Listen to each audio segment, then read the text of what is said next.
Karen. Yes, and she did get the flu shot, by the way, just for those who are wondering. And we want to get right to this breaking news. It's the coronavirus outbreak this morning. Overnight, a second death in the United States was announced. A Washington state man at the same hospital where the first victim died. Meanwhile, New York City now has its first confirmed case as well. Also this morning, the CDC is set to expand testing. That would allow hundreds of labs to test for the coronavirus and identify potential patients, which could mean that the numbers really skyrocket. Meanwhile, Americans preparing for the worst. Major drug chains and supermarkets are struggling to keep items like hand sanitizer and bottled water on the shelves. We are covering every angle of this story, and there are a lot of developments to get to. Let's start this morning with NBC national correspondent Miguel Almaguer. Miguel, good morning to you. Savannah, good morning. As we begin to approach 100 cases of coronavirus in the United States, 13 of those cases are here in Washington state alone, including those 2 deaths you mentioned. Over the last several weeks, officials say the strain of the coronavirus may have gone undetected in this state for weeks. They're also trying to now contain the outbreak. Overnight in Washington state, a second death linked to coronavirus. The victim, a man in his 70s with underlying health conditions in the Seattle area. The announcement comes just one day after the first U.S. coronavirus death in the same state, a man in his 50s, also with underlying health conditions. This, as researchers say, a genetically similar strain of the virus may have been spreading in Washington state undetected for nearly 6 weeks. The victim, in his 70s, was a resident at this nursing home near Seattle, where officials are now investigating a possible outbreak after 6 people here tested positive for the virus. Now, more than 50 residents and staff are experiencing symptoms and awaiting testing. There's a staff member who lives here, so lots of concern, of course. In Texas, new fears of a potential public exposure after one patient was released from a several-week-long quarantine. But overnight, a lab test coming back positive for the virus, despite 2 prior negative test results. That person now back in quarantine again. With several schools closed today after concern infected employees or students may have been inside, so far at least 4 U.S. coronavirus cases have been contracted through community spread, meaning none of the patients have traveled to a highly infected country or known to have been in direct contact with someone who has the virus. The first, a woman at this Sacramento hospital, is believed to have infected at least 2 healthcare workers that came into contact with her. Now the coronavirus is in at least 13 states, including a new case in New York confirmed overnight. A woman in her 30s who lives in Manhattan and recently traveled to an infected area. The president looking to ease fears in a rare Saturday press conference. Our country is prepared for any circumstance. But as the virus spreads from coast to coast, the next challenge may be containing an outbreak. Over the last several days in grocery stores and in box stores across the country, there's been a major run on supplies. Many retailers are reporting everything from hand disinfectant to masks where they can be available. Officials say later on this afternoon here in Washington state, they hope to hold a press conference to update the latest information. This as in California, more of those quarantine folks who are evacuees from overseas are set to be released from Travis Air Force Base. Savannah. All right, Miguel, in the state of Washington, leading us off. Thank you very much. The spread of the coronavirus is also having a major impact on some of the world's most iconic landmarks. This morning, the Louvre Museum is closed for the 2nd day in a row, and officials in Italy have reported a 50% increase in cases there. NBC's chief global correspondent, Bill Neely, is in Milan for us. Bill, good morning to you.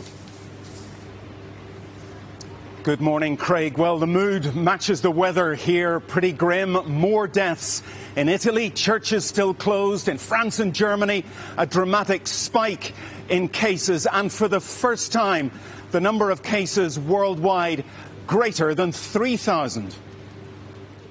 It's currently the world's most contagious virus, and it's shut down the world's most visited museum.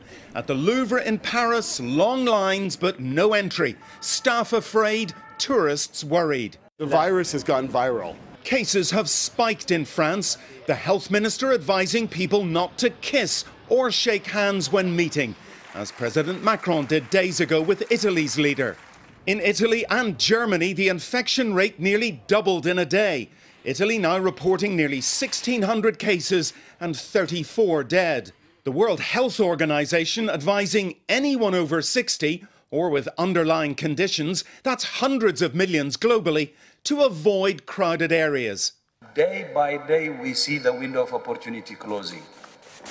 In South Korea, another huge surge of infections. The entire population urged to stay home.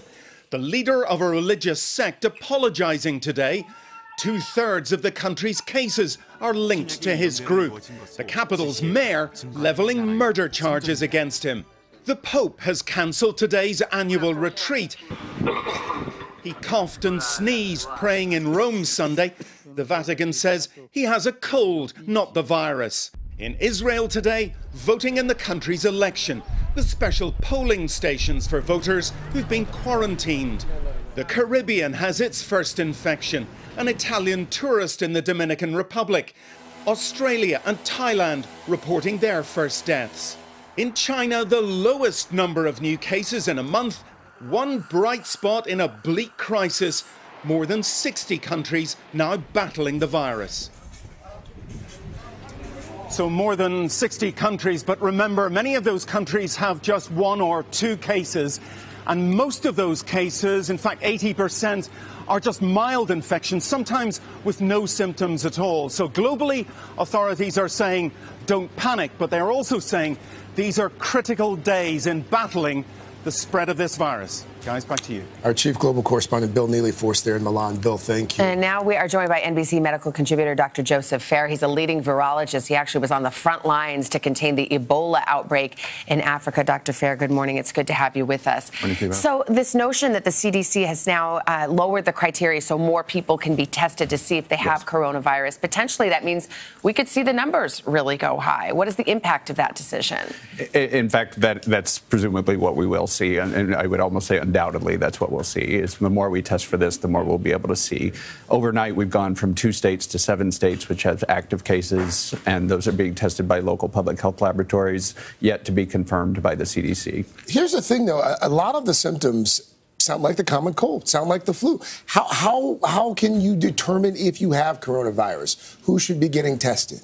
You personally cannot, because of the very words you just mentioned. You know, it is going to present just like the common cold. It's going to present just like the common flu. So the thing to do is go to your primary care physician, get those ruled out. First of all, get your flu shot, because that way it helps us rule out flu to start with. Okay. And then go to your physician if you have the common cold. They'll test you to see if it is the common form of coronavirus cold, because we are in the middle of cold and flu season.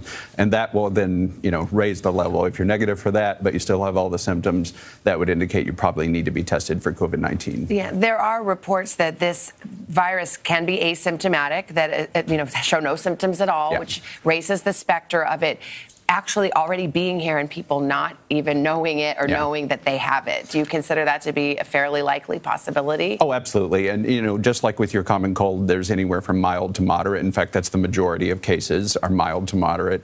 And 15 to 20% are where we're seeing the severe illness, the severe acute respiratory syndrome. If you're one of those people asking for a friend who will just live with a common cold and keep going to work and just keep on trucking, is this the time when you should actually, if you have a cold, go see your doctor and get coronavirus ruled out? Absolutely. We recommend it every year, but it's more important this year than ever to do that. Really quickly, Dr. Fair, what more should we be doing that we're not doing to prevent this outbreak from worsening? It really comes down to the individual, and it's each of our responsibilities. So increase your hand washing, use things like tissues to push elevator buttons, hold on to handrails, etc. If you're flying and don't have the choice of not traveling, wipe down that seat with a Clorox wipe or a Lysol wipe, etc. Wipe down your tray table, etc. Because when they clean an airplane, they're not disinfecting the airplane. Do those masks work at all on any level?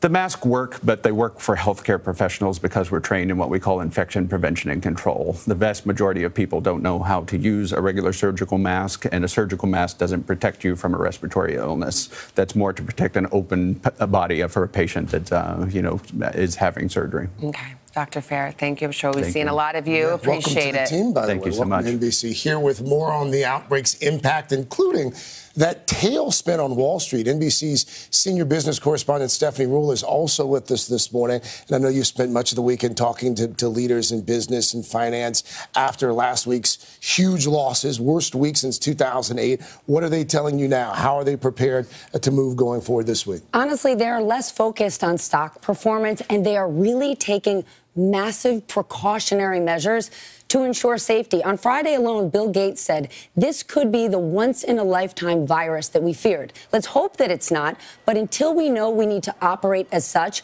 And you are seeing companies across the globe limit travel, cancel meetings, events. If you run a global business, I spoke to a technology CEO with 30,000 employees who reminded me, we've got 5% of our business in Japan.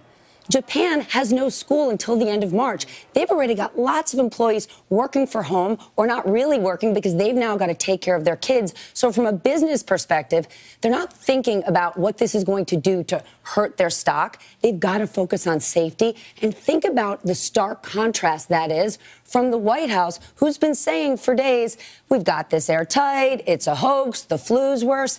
This is the first time you see a real difference. Yeah, well, let's talk about that because the president has talked about a rate cut, having the Federal Reserve cut rates, which, as we know, in many other situations can kind of goose and revive the economy.